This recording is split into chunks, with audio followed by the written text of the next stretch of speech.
Welcome to BhagavatSanga program. As you all know, this is our Srimad Bhagavatam program, and currently the theme which we have is Lord Kapila Dev describing the beautiful form of the Supreme Lord. These are very beautiful verses from Srimad Bhagavatam, Canto 3, Chapter 28, from verse 31 to 21 to 33. Today we have a very wonderful devotee presenting the verses and realizations. Today we have Prachi Mataji. Hare Krishna Mataji. Hare Krishna Mataji, Hare Krishna and all the devotees.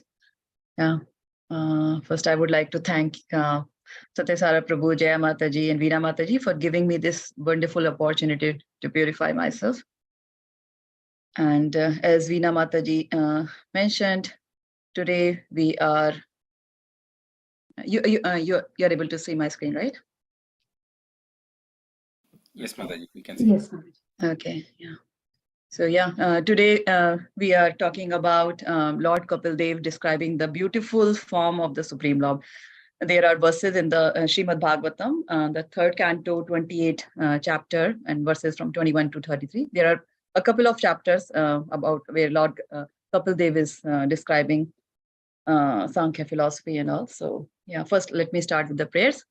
Om Agyantimirandhasya Jnananjan Shalakaya Chakshurunmilitam Yena Tasmai Shri Gurve Namaha Narayanam Namaskritya Naram Chaiva Narottamam Devim Saraswatim Vyasam Tato Jayam Udirayet Shanvata Swakatha Krishna Punya Shravana Kirtana Hirdayantasto Hiya Bhadrani Vidyunoti Sruhisatam Nashtaprayeshu Adbhadreshu Nityam Bhagvat Sevaya Bhagavati Uttama Shloke Bhaktir Bhavati Neshtiki Om Namo Bhagavate Vasudevai.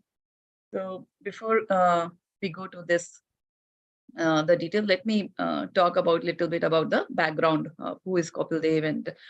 And so some hundreds of thousands of years ago, the Supreme Personality of Godhead, he appeared himself as Kapil Dev. He was the son of Devhuti and Kardam Muni. So when Kardam Muni, he renounced the world and went to the forest to attain spiritual perfection. Devhuti, Kapil Dev's mother, she approached him, and she was very well aware of the divinity of his sons, like he's a Supreme Personality of Godhead. So she offered her obeisances to Kapil Dev and surrendered her to him. And she requested him to endow her with spiritual enlightenment. And Kapil Dev was very pleased by his mother's sincere desire to have this such transcendental knowledge. And he spoke the Sankhya philosophy, the philosophy which leads one to discriminate between matter and spirit, and which culminates in bhakti, which is the final goal of all the living entities. So Kapil Dev explains the higher system of yoga, and in this chapter, the first verse, it talks about the objective of the system of the yoga, which the objective is to basically to concentrate the mind. And what will happen to concentrate the mind? The results will be by practicing the system. The instant one will be the first instant result that one can become joyful. We see whenever we listening the pastimes of Krishna and anything instant, that joy is very, very the first thing that we can observe. And he mentions, Kapil Dev, that progressively once when we keep doing and practicing this system of you, then progressively we advance towards the path of absolute truth. So we know that material joys, these are all temporary and they all lead to miseries. However, spiritual happiness is the one which is permanent, and it results and by progressing on this path, one can achieve the absolute truth. So these are the verses from 21 to 33, and beautifully where Kapil Dev describes the personal features of the Lord. So think about this, that Lord himself is describing the form. So who else to go for, right? Means other than reading about these verses to understand the form of the Lord. So from this, like, we should try to understand the sequence. He's presenting the sequence, how we should take the darshan of the Archvigrahas and to concentrate our mind on the different beautiful limbs of the Lord. And all the limbs are very beautiful and they are equally powerful. Unlike like he can do anything with any of his limb, unlike us, like where each of us, our limbs have a specific function. We cannot eat with our hands. We cannot see with our hands. We cannot, right? We cannot do that. But however, Lord's, his each and every limb is full in all powerful and beauty. So it is advised to take darshan from the starting from the lotus feet and then gradually moving to the beautiful Lord's face. So just summed up before we start looking at the verses, just summed up the features where Lord Kapila Dev is describing. So in verse 21 and 22, first he starts with the lotus feet, that bring our focus to the lotus feet of the Lord. Then slowly, gradually, and he has advised that to focus for a long time on the lotus feet. And we will talk in details later. And then he slowly moves to the Lord's calves, where Lakshmi Devi keeps massaging. Then his legs, thighs, hips, girdle, silken cloth, like yellow silken cloth that Krishna wears, and which extends to his ankles. His moon-like navel, his nipples, white pearl necklace in his neck, his chest, where Lakshmi Devi resides, his costume money on his neck. So his forearms, his polished ornaments. Then this 27th verse is talking about this, his Sudarshan Chakra, conch shell in his lotus palm. And next it talks about his club. Then move the focus to with the club, which is smeared with the blood of demons. The garlands surrounded with bumblebees. His pearl necklace, which represents the devotees. His nose, we are seeing, like, slowly we are taking the darshan from the feet, and gradually it's talking about all the limbs of the God. His nose, his cheeks, which are illuminated by glittering alligator-shaped earrings. His face with curly, and then on the 30th verse starts with bringing the focus on his lotus face, which has curly hair, lotus-like eyes, and dancing eyebrows. So his compassionate glances, which are cast by his eyes, his smile, arched eyebrows, his laughter of the Lord, I find it very fascinating. Like, we are not just talking about the murti here, right? We are talking about a real person here, right? So which has jasmine birds like teeth and rosy lips. So let me start with the first verse. Sanchintaye bhagavata charnarvindam vaj ankush dhwaja saroruh lanchanadhyam uttangarakta vilasannakh chakraval jyosna virahat mahadadridhyandhyakaram. So as we see in this picture, Lord's footprints, Lord's soul is described to be marked with beautiful carvings. No other demigod has these markings. And in this verse, Lord Kapila Dev, he has pointed out some of the markings, like goat, thunderbolt, dhwaja, and the lotus flower. So, and when we are focusing on the Lord's feet, we are focusing on these symbols. Like, there is no confusion that we are not. He's describing all these particular details to let us know that we are talking. He is only and only talking about the Supreme Lord. He is not talking about any other demigod, right? And because only the Lord has these special markings, and who can be identified with these markings. So, the goat on the soul of the Lord, it ensures the devotee's mind will always be under control and stay on the right path. Thunderbolt, it represents that mountains of the past sins, which we will be immediately smashed by taking shelter of the Lord's feet. So when we are focusing on the Lord's feet, we can pray for these blessings, right? It will automatically come actually. And dhwaja, it offers the 100% security and full protection from all kinds of fears. This lotus on the feet of the Lord, it indicates that devotee's mind will always remain attracted to the lotus feet of the Lord and receive transcendental nectar, just like the bees always get attracted for the nectar in the lotus. So so we are praying here that may our mind we always have that hankering towards your feet, right? It should not wander here and there, and remove all our past sins. By fixing our mind on the lotus feet, we thus bringing ourselves closer to the effulgence which is emanating from the Lord's nails. One can be freed from the darkness of ignorance in this material existence. And there is a verse in Brahma Samhita 5.50, Yatpad Pallava Yagam Vinidhayam Kumbha Dvande Pranam Samaya Sa Ganadhiraja Vignam Vihantum Alam Asya Jagatrayasya Govindamadi Purusham Tamaham Bhajami. It also displays that I worship the primal Lord Govinda Ganesh, which holds his lotus feet upon the pair of tumuli protruding from his elephant head, in order to obtain power for his function of destroying all obstacles on the path of progress in the three worlds. So we see that all these demigods also are powerful, attain the power, and they can do specific functions in this to keep the organization of this material only by surrendering and getting blessing from the lotus feet of the Lord. Second verse, Yashach Nishrit Sarit Pravarod Kena Tirthena Murdhya Dikritena Shiva Shivo Bhut Dhyatur Manashamal Shail Nisreshta Vajram Vyaye Chiram Bhagavatas Charanar Vindam.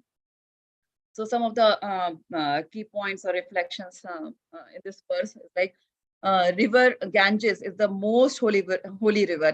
We all know that. And why it is so? Because it is the water that washed the lotus feet of the Lord Krishna. It became the holy river after washing the feet of Lord Krishna. By hand holding this water on his head, Lord Shiva, he has become more and more auspicious. He's a blessed demigod. He's a great devotee of the Lord.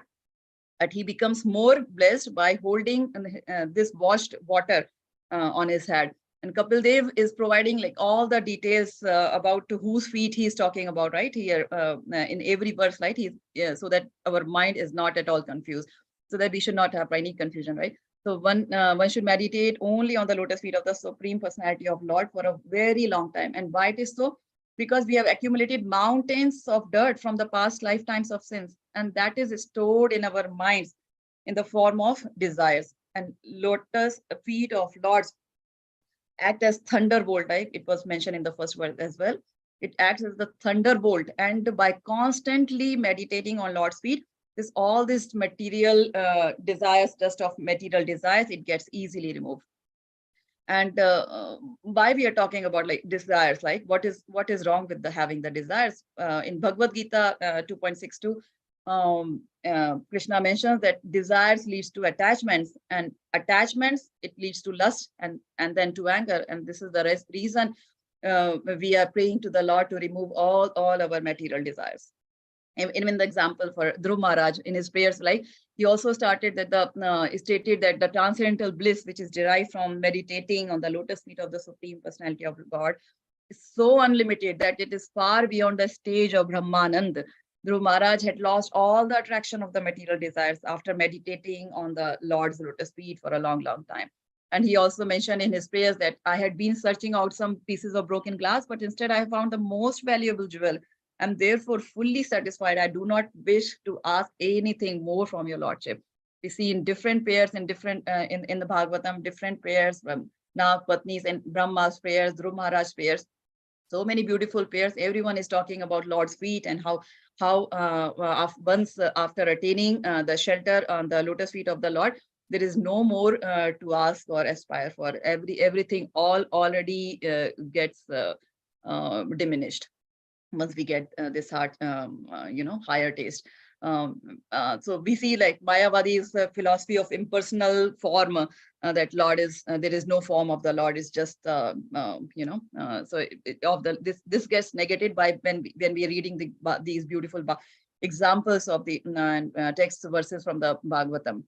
And meditation on this personal form of the Lord is emphasized, which is 100% guarantee and satisfaction of achieving the results of understanding the absolute truth, unlike the other philosophies. Next verse. Janu dvayam jalochanaya jananya lakshmya akhilasya survanditaya vidhatu urvo nidhaya kar pallava rochishayat sanlalitam yadi vibhor bhavasya kuryat.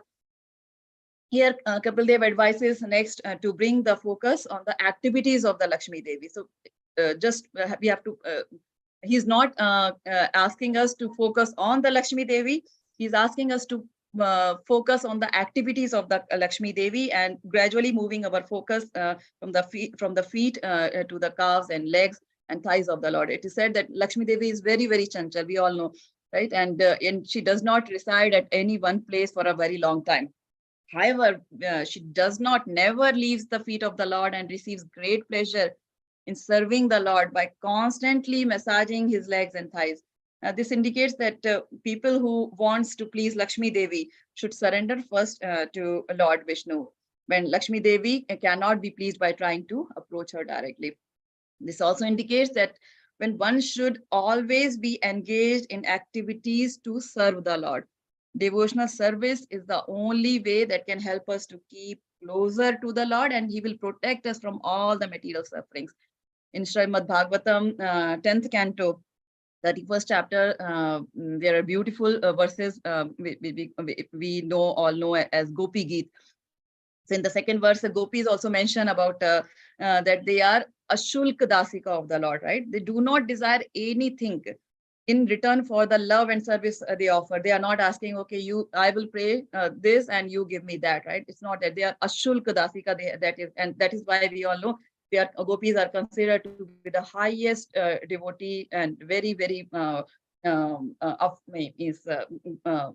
close to the Lord.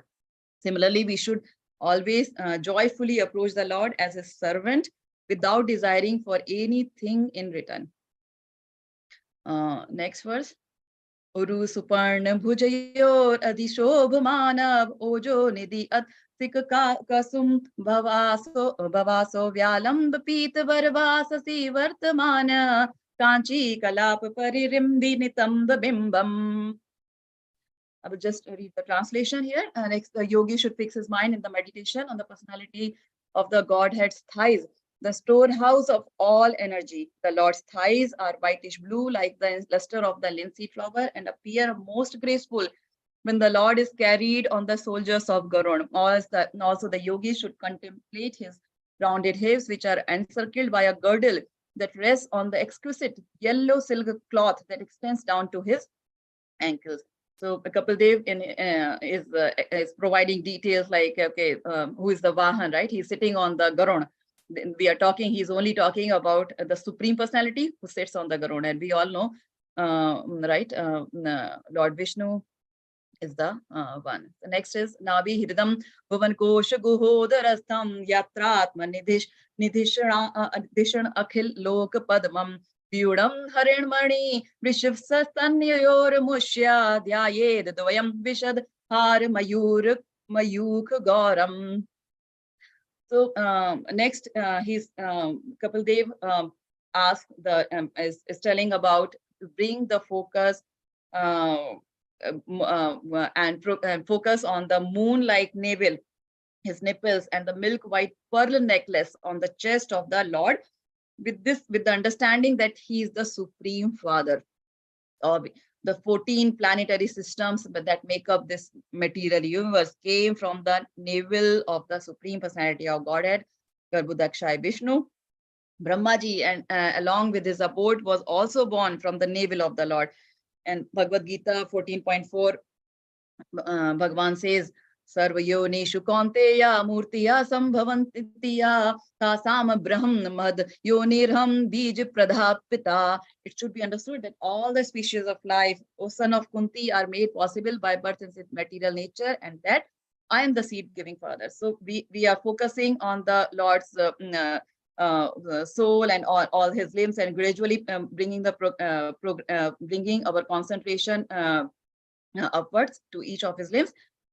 With the understanding that he is the one who is the father of all, right? That is the mindset that we are approaching, that Lord Kapila Dev is advising us to approach the Lord. Next verse, Vaksho Adhivasa Mrishabhasya Mahavibhute Pumsa Manonayan Nivritti Madhanam Kantham Chakastub Maneradhi Bhushanartham Kuryan Mana Akhil Lok Namaskritasya. Next, the focus should be on his chest, where Mahalakshmi resides, and there is a Shrivat's mark on the chest of Krishna, on the chest of Chaitanya Mahaprabhu, Lord Vishnu. Whenever God takes different forms, all these from the soul markings and all these special markings are always there. His body is always spiritual. Lord's chest imparts the great transcendental pleasure to the mind and complete satisfaction to the eyes of the devotees. So when we are focusing on the Lord's chest, it gives us great satisfaction. And mostly, like we all wear different ornaments and makeup to beautify ourselves, right? However, Lord, he's so beautiful, and the beauty of the ornaments is actually enhanced when the Lord wears those, right? Cost of money, it looks more beautiful hanging on the chest of the Lord. So in these verses, it's not talking about look at the beautiful cost of money. Like, look at the beautiful chest of the Lord, where the cost of money looks more beautiful because of the beauty of the Lord. So in the interest of time, I will go with the translation for this verse.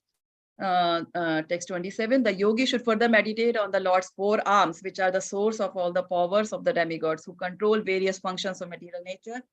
Yogi should concentrate on the polished ornaments which were burnished by Mount Mandar as it revolved. He should also duly contemplate the Lord's disc Sudarshan Chakra, which contains 1,000 spokes and dazzling luster, as well as conch, which looks like a swan in his lotus palm. Some of the reflections here, the focus should be on his forearms now, and his arms provide the power to all the demigods to maintain law and order of the universe. One should concentrate his mind on the conch shell and on the Sudarshan Chakra, which has like thousands, and each, and focusing very detailedly on all these 1,000 spikes of the Sudarshan Chakra and his ornaments. His ornaments are stated to be polished by Mandar Hill. This indicates that Lord's body is always spiritual. We all know he has taken Lord's comes in different forms and different situations, and to help and the devotees and punish the demons, and right, to maintain law and order in this world. But whatever form he takes, he's always spiritual. When he appeared in the form of Kurma during the churning of the milk ocean, and Mandar Hill was placed on the top of him as churning rod. During this time, due to the turning of the Mandar Hill, his ornaments got polished. So Lord Kapila Dev is mentioning, that is why he mentioned the Mandar Hill in this verse. So we see that Lord is full in beauty, strength, and all opulences, like in whatever form he may appear, whether a fish, a tortoise, even a hog as a Vara avatar, right? He's always spiritual. His body is always spiritual. Next, Kamod Kim Bhagavato Dayitam Smaret Digdha Marati Bhat Shonit Kardamena Mala Madhuvrat Varut Girop Gushtam Chatyasya Tatvam Amalam Manimaste Kante. Lord's club, Kamodaki, it is smeared with the blood of the demons, should be focused. And Lord is the father of all the living entities, whether they reach the Lord in love or hatred. He's always impartial. He blesses the demons by imparting punishment to purify them. Even the Nagpatnis stated in their prayers that Lord's punishment is also a blessing. His punishments are basically for removing the impurities from our hearts that are stored from our past millions and millions of lives, right? So whenever even Prahlad Maharaj also never felt disheartened when all those miseries were coming to him. He always remained close to his devotees and keeps them as pearls around his necklace. Everything that gets closer to the Lord becomes spiritual, and the buzzing, even the buzzing of the bees is mentioned in here, right, around his beautiful garland. They also have the spiritual body, right? And they keep singing the glories of the Lord. Whoever is closer to the Lord, everyone, they just focusing on the devotional service and to please the Lord. So in the interest of time, I think I will just read the translation. Yogi then meditate on the lotus-like countenance of the Lord, who presents his different forms in this world of compassion for the anxious devotees. His nose is prominent, his crystal clear cheeks are illuminated by the oscillation of his glittering alligator-shaped earrings. All these beautiful details has been provided. Next is Nashri Niketanam Alibhi Parisevyamana Bhutya Swaya Kutil Kuntal Vranda Jushtam Nina Dvaya Ashyam Adishebd Badbhaja netram dhyayen manomayat atindrita ullusad vrihu. Gradually, the focus should be made on the beautiful lotus-like face of the Lord, which has no comparison. Lord's face is adorned with curly hair and a pair of beautiful dancing eyebrows. Right? It's not static; it's dancing. Just think about like it's so captivating, right? Even the reading the verse, we can see like how captivating it would be, right? Just imagine about when He blesses us and appear in our mind. A pair of swimming fishes and the buzzing bees around a lotus can also not be compared to the beauty of the Lord's face. And in this purport, Prabhupada pointed out the word manomayam. So dhyayen manomayam, this text is used, which means like meditation on the form of the Lord within the mind. So we should not be confused like this is some imaginary form. We can assume any form, Spider-Man or Transformer. No, not at all.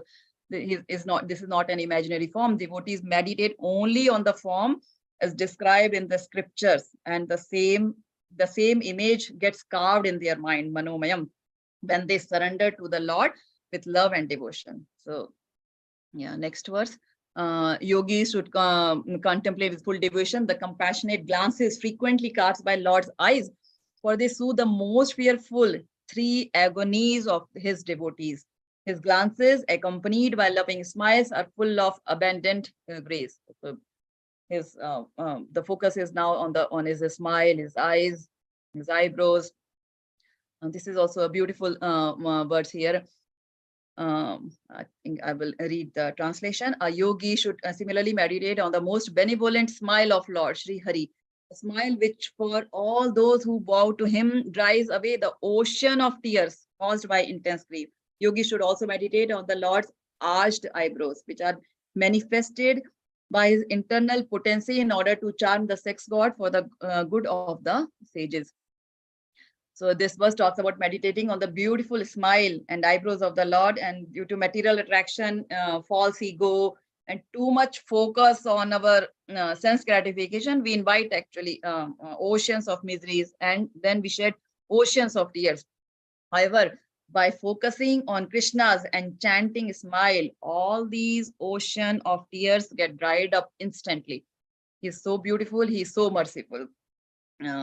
Lots of attachment for sense desires leads to lot of miseries, and Cupid, God, right? He induces attraction towards opposite side. However, Bhagwan's eyes are so expressive, and a yogi can be relieved from the charms of Cupid just by focusing on the arched eyebrows of the beautiful Lord. And this is the last verse.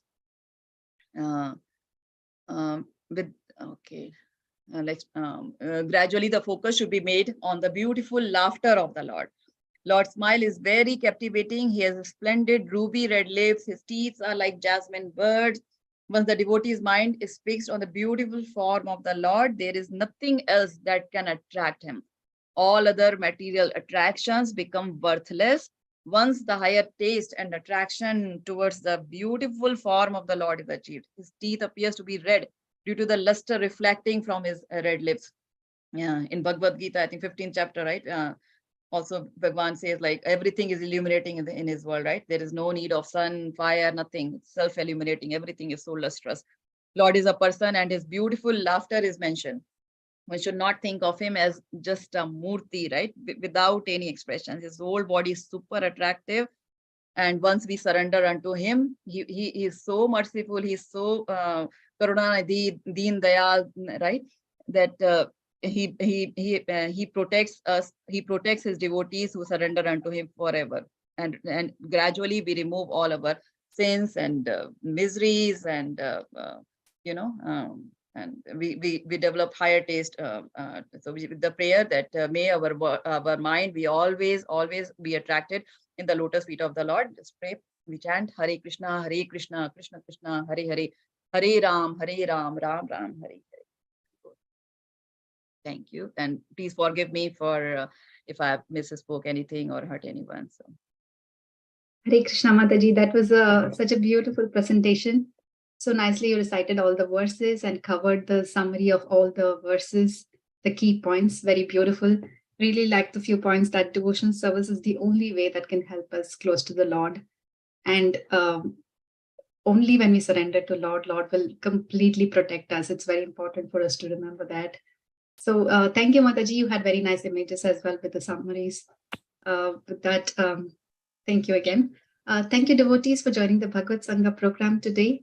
We will see you all next week. Hare Krishna. Hare Krishna. Hare Krishna, Prachi Mataji, fantastic presentation. Thank you so much. Thank you for giving